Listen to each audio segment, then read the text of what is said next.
Alors, question suivante de Smerapful. Récemment, la Fed a remonté ses taux. Cela a provoqué des remous boursiers avec une tendance à la baisse les 2 semaines passées. Euh, quelles en sont les conséquences pour l'euro?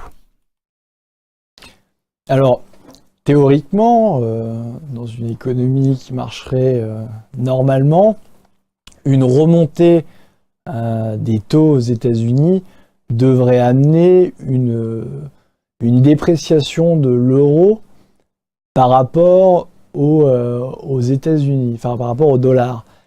Mais c'est pas le taux d'intérêt, ce n'est pas la seule composante qui détermine le taux de change. Vous avez aussi la balance commerciale. Au niveau de la balance commerciale, la zone euro, et c'est le fait de l'Allemagne, est majoritairement et de manière écrasante excédentaire. Et donc c'est pourquoi sur le long terme, il est logique que l'euro s'apprécie, quand bien même la Fed augmente ses taux d'intérêt. Et donc on est dans une suite logique et qui va évidemment être néfaste pour les pays du Sud et pour la France. En revanche, ce qui peut se passer, c'est plus dans un premier temps d'un point de vue boursier. Si la Fed continue de monter ses taux, il peut justement y avoir un marché qui se retourne et une crise financière qui verrait le jour. Et à ce moment-là, il est évident que les marchés, comme ils sont interconnectés, s'effondreraient aussi en Europe et dans tous les marchés mondiaux.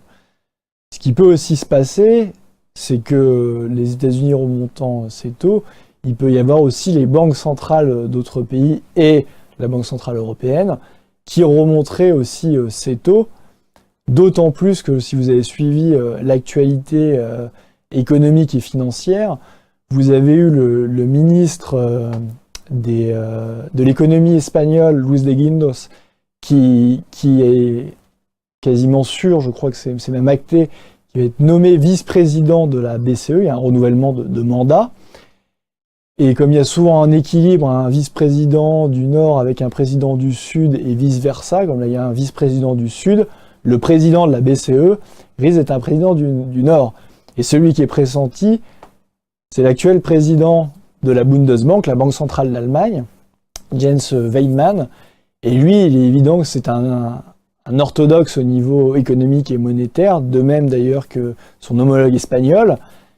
Et il n'est pas du tout exclu dans ce cadre-là que la BCE remonte également ses taux et commence à décroître, ils ont commencé, mais de le faire d'autant plus, les montants du quantitative easing. Et ça pousserait là aussi à un retournement des marchés boursiers. Donc l'affaire reste à suivre, mais est-ce que la montée des taux qui reste quand même très symbolique pour le moment aux États-Unis, c'est pas une montée des taux brusque, va amener une réaction en chaîne? Ça, on ne le saura que dans les mois qui viennent.